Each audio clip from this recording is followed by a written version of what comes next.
आपका ध्यान एक बहुत ही गंभीर समस्या पर आज दिलाना चाहते हैं।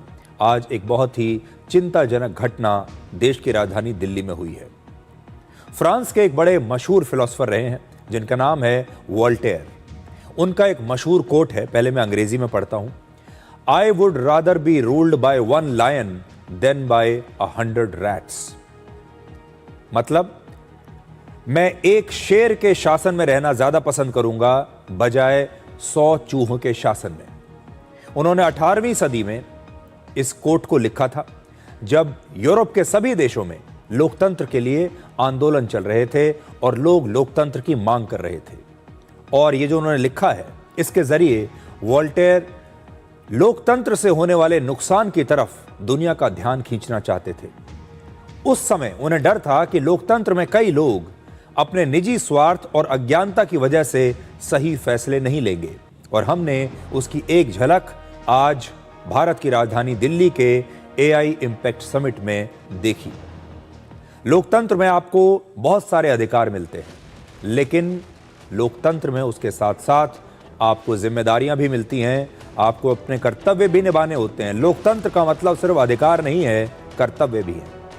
हम लोकतंत्र के खिलाफ नहीं हैं, लेकिन लोकतंत्र में अधिकारों का प्रयोग जिम्मेदारी के साथ ना किया जाए तो इससे देश और समाज का नुकसान भी होता है। इसलिए आज हम आपको यह कहना चाहते हैं कि आज लोकतंत्र का दुरुपयोग हुआ है। आज लोकतंत्र में जो अभिव्यक्ति की आजादी होती है, विरोध प्रदर्शन करने की आजादी होती है, अपनी बात कहने की आजादी होती है, अपना विचारधारा रखने की आजादी होती है, आज उस सब का सबसे बड़ा दुरुपयोग हुआ है। आज दिल्ली के ग्लोबल एआई समिट में जो कुछ हुआ, उसकी किसी ने कल्पना भी नहीं की थी कि हमारे देश की राजनीति एक दिन इतनी गिर जाएगी। यूथ कांग्रेस के कार्यकर्ता इस समिट में घुस गए और अपनी कमीजें उतारकर प्रधानमंत्री मोदी और इस समिट के खिलाफ बहुत ही भद्दा और अश्लील विरोध प्रदर्शन करने लगे। आज एआई समिट के 5वें दिन दोपहर लगभग 12:30 बजे यूथ कांग्रेस के 11 कार्यकर्ता वहां पर पहुंचे और पूरी दुनिया के सामने अपने ही देश भारत का अपमान करने लगे।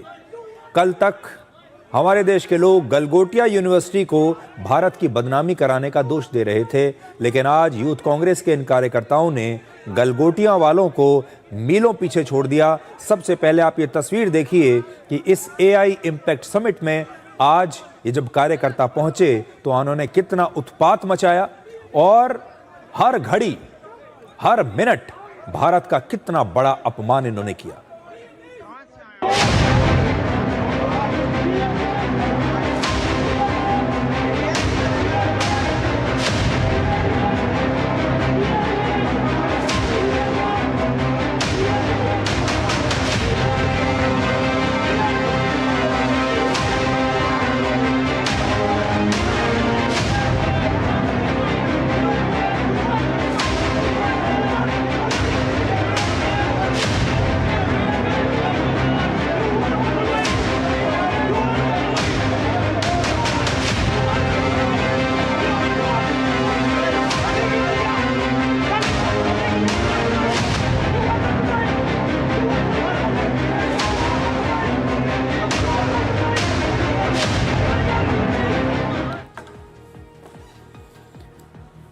अब आपको ये बताते हैं कि ये कांग्रेस के कार्यकर्ता इस एआई समिट में दाखिल कैसे हुए।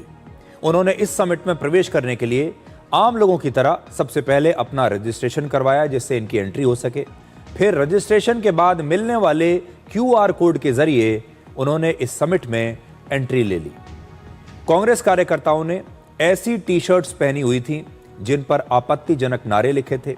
इस टी शर्ट के ऊपर से उन्होंने स्वेटर या जैकेट पहने हुए थे, और वो इसलिए उन्होंने किया ताकि अंदर पहुंचते समय किसी की नजर ना पड़े कि उन्होंने किस प्रकार के कि ये टी शर्ट पहनी हुई हैं। इन्हें स्वेटर और जैकेट ऊपर से पहनकर इन्हें ढक लिया और अंदर पहुंचते ही उन्होंने अपनी ये टी शर्ट्स उतार दी, इन्हें पोस्टर की तरह इस्तेमाल किया और फिर एक अश्लील विरोध प्रदर्शन उन्होंने किया। जब वो विरोध प्रदर्शन कर रहे थे उस समय पेविलियन में ही मौजूद जो बाकी के लोग थे, जो वाकई में इस एआई समिट में हिस्सा लेने के लिए आए थे, ऐसे लोगों ने इन कार्यकर्ताओं का जमकर विरोध किया, इस पर आपत्ति जताई और फिर उन्हें भागने पर मजबूर कर दिया।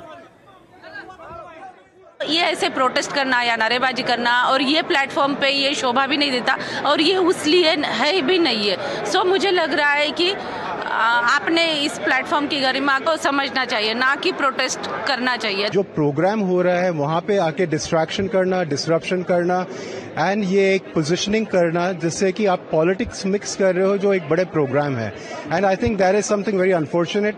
अगर आपके पास दूसरी राय है तो आप रखिए, अपना पक्ष रखिए, पर खाली हम इस बात के लिए विरोध करें कि कोई भी काम हो उसका विरोध करें, उसके लिए हम ये भूल जाते हैं कि हम विरोध किसका कर रहे हैं। हम सरकार का कर रहे हैं, देश का कर रहे हैं। ग्लोबल लेवल पे हम लोगों का इंडिया का समिट हो रहा है जो भी टेक्नोलॉजी ओरिएंटेड है, तो इसमें पॉलिटिक्स को जोड़ करके घुसाना आई डोंट थिंक।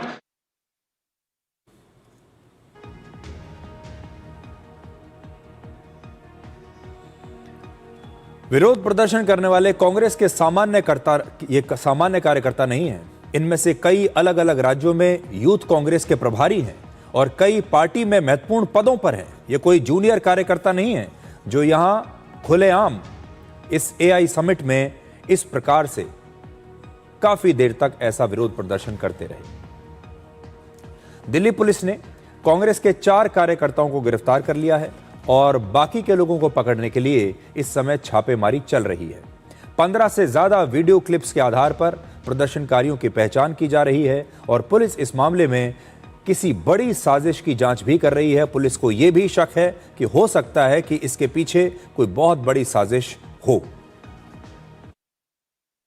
कुछ यूथ कांग्रेस के लोगों ने आज भारत मंडपम में एक सुनियोजित तरीके से आके प्रोटेस्ट किया है। इन्होंने क्यूआर कोड के माध्यम से एंट्री की और एक ऑब्जेक्शनेबल कंटेंट के साथ की टी शर्ट पहन के आए थे, जिस टी शर्ट को ऊपर से शर्ट और स्वेटर के द्वारा कवर किया हुआ था। जब भारत मंडपम के हॉल नंबर 5 की लॉबी एरिया में पहुंचे तो इन्होंने शर्ट और स्वेटर को उतारा और टी शर्ट को उतार के उसको लहराने लगे और ऑब्जेक्शनेबल कंटेंट्स के साथ में और ऑब्जेक्शनेबल पॉइंट्स के साथ में इन्होंने बोलना चालू किया और इसमें इन्होंने प्रोटेस्ट किया, जिसमें से पब्लिक के मध्य 4 लोगों को पकड़ पाए और इनके ऊपर सख्त लीगल एक्शन लिया जा रहा है।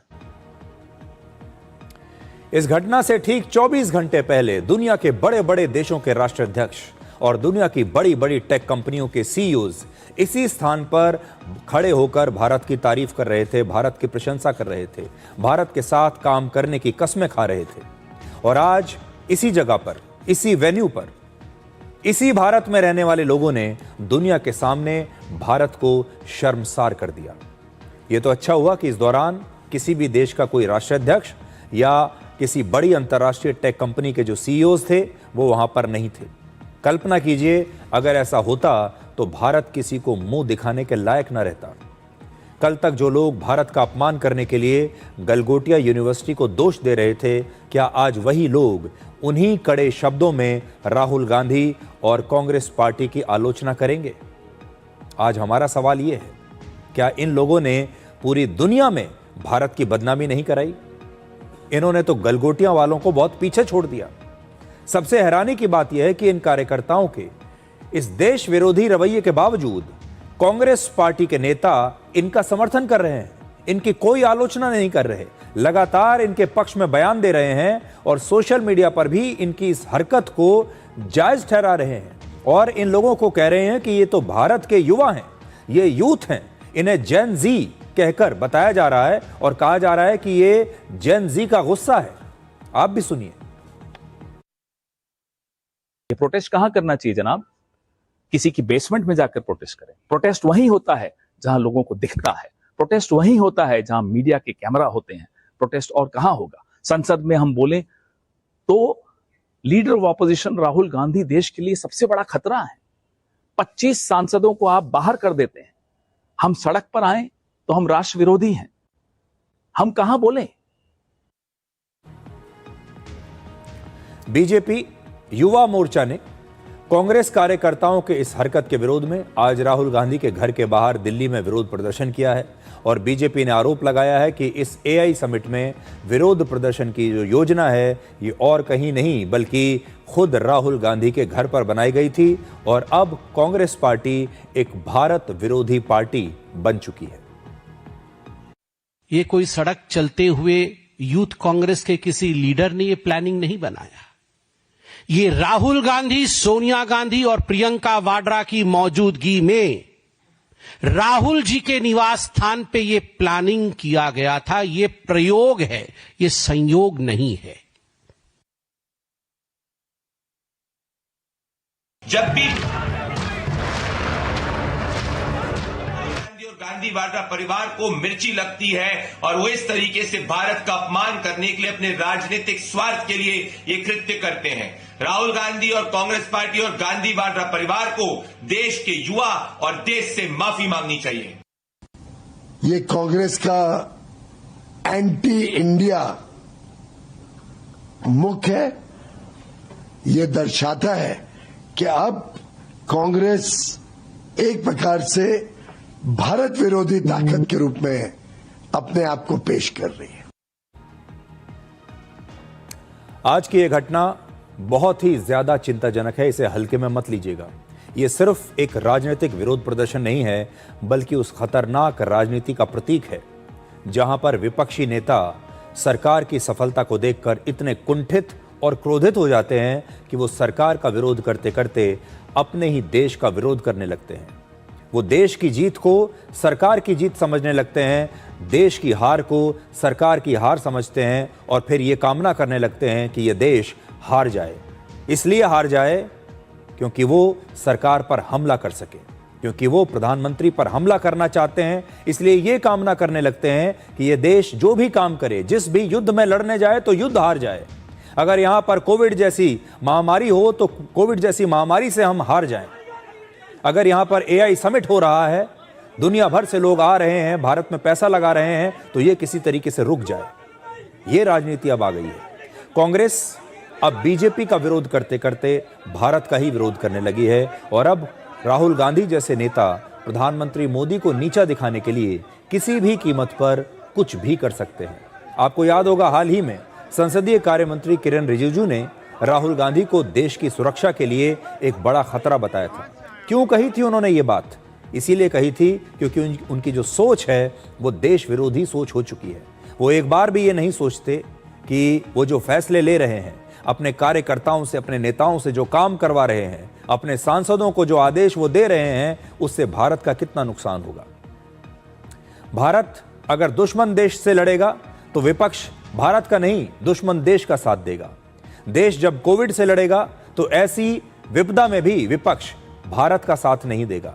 भारत आतंकवाद से लड़ेगा तो विपक्ष तब आतंकवादियों का साथ देगा, भारत का साथ नहीं देगा।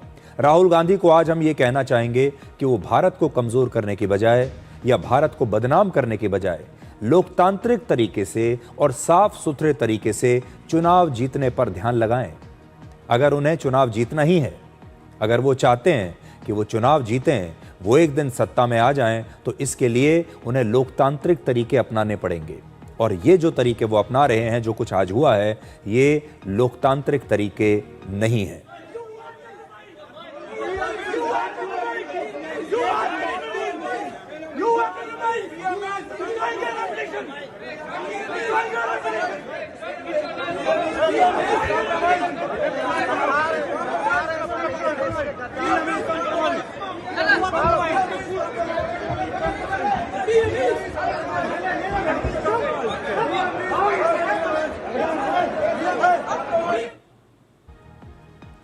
बड़ी बात यह है कि उस समय वहां पर जो लोग मौजूद थे, उनमें से भी बड़ी संख्या में लोगों ने खुद ही इन लोगों को पकड़ लिया और इन्हें बुरा भला कहा, इन्हें वहां से भागने पर मजबूर कर दिया। यह भी एक बड़ी बात है। लेकिन इस समय आप ये भी देखेंगे कि बड़ी संख्या में लोग ऐसे भी हैं जो सिर्फ इनके वीडियो बना रहे हैं। आप ये भी देखिए, ये इस देश के चरित्र को भी दिखाता है। लेकिन आज जो सबसे चिंताजनक बात है वो ये है कि आज लोकतंत्र का दुरुपयोग हुआ है। अक्सर हम अपने देश में लोकतंत्र को खतरे में बताते हैं। विपक्षी नेताओं की तो सबसे बड़ी बात, सबसे बड़ा मुद्दा यही है कि इस देश में लोकतंत्र खतरे में आ गया है, संविधान खतरे में आ गया है और अभिव्यक्ति की आज़ादी तो अब रही ही नहीं।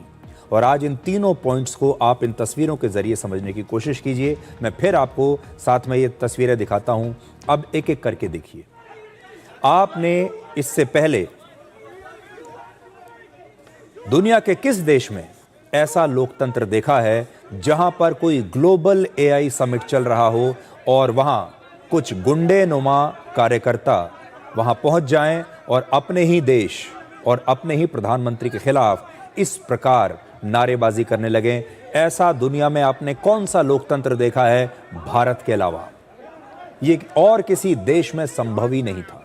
ये अमेरिका में संभव नहीं है, ये यूरोप में संभव नहीं है, चीन में तो असंभव है ही, और भी किसी देश में ये संभव नहीं है।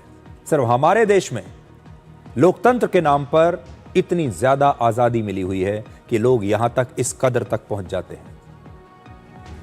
दूसरी बात आती है कि हमारे देश में संविधान खतरे में है। अब यह काम करके क्या आज हमारा संविधान खतरे में नहीं है?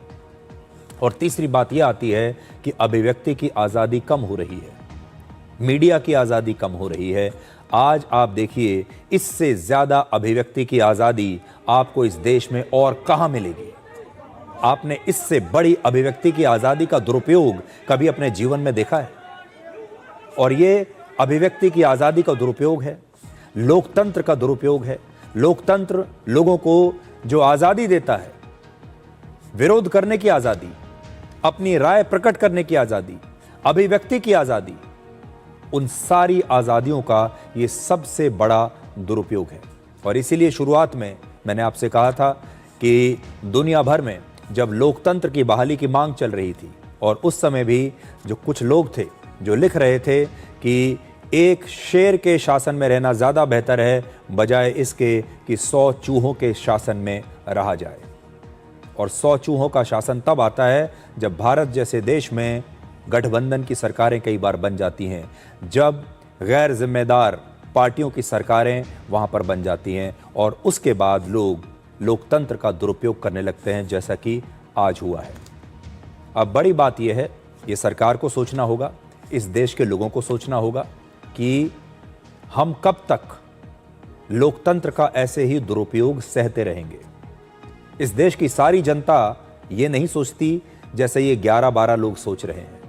लेकिन दुनिया भर में जब ये तस्वीरें कल फ्लैश होंगी, दुनिया भर के ग्लोबल मीडिया में जब ये तस्वीरें दिखाई जाएंगी, दुनिया भर के ऐसे मीडिया हाउसेज में जो कि भारत का मजाक उड़ता देखकर खुश होते हैं, जब पश्चिमी मीडिया इन तस्वीरों को छापेगा तो आप अंदाजा लगाइए कि वो क्या लिखेगा भारत के बारे में। तब वो क्या राय बनाएंगे भारत के लोकतंत्र के बारे में, तब वो क्या राय बनाएंगे भारत के युवा के बारे में, भारत के जेन जी के बारे में, वो क्या कहेंगे। ये हमारी बहुत बड़ी बदनामी हुई है। और इन लोगों ने जो आज किया है, उसके बाद जब भी कभी कोई वैश्विक, चाहे आप उसको मीटिंग कह लीजिए, कोई समिट कह लीजिए, या कोई और आयोजन आप कह लीजिए, अब विदेशों से आने वाले लोग इन तस्वीरों को देखने के बाद 1000 बार सोचेंगे कि भारत जाएं या ना जाएं। और ये सब कुछ एक पार्टी ने कर दिखाया। और आप जैसे कल गलगोटिया यूनिवर्सिटी की बात कर रहे थे हमारे देश में लोग, असल में कांग्रेस पार्टी हमारे देश की राजनीति की गलगोटिया यूनिवर्सिटी है। ये राजनीति के गलगोटिया यूनिवर्सिटी वाले हैं जो आपको यहां पर दिखाई दे रहे हैं। इसलिए जो काम गलगोटिया यूनिवर्सिटी ने किया, वो आज राजनीति की गलगोटिया यूनिवर्सिटी कांग्रेस पार्टी के कार्यकर्ताओं ने आज कर दिखाया। और ये प्रदर्शन देखने के बाद, भारत का ऐसा अपमान देखने के बाद, आप गलगोटिया यूनिवर्सिटी को भूल जाएंगे। इनके सामने गलगोटिया यूनिवर्सिटी तो बच्चे आपको नजर आएंगे।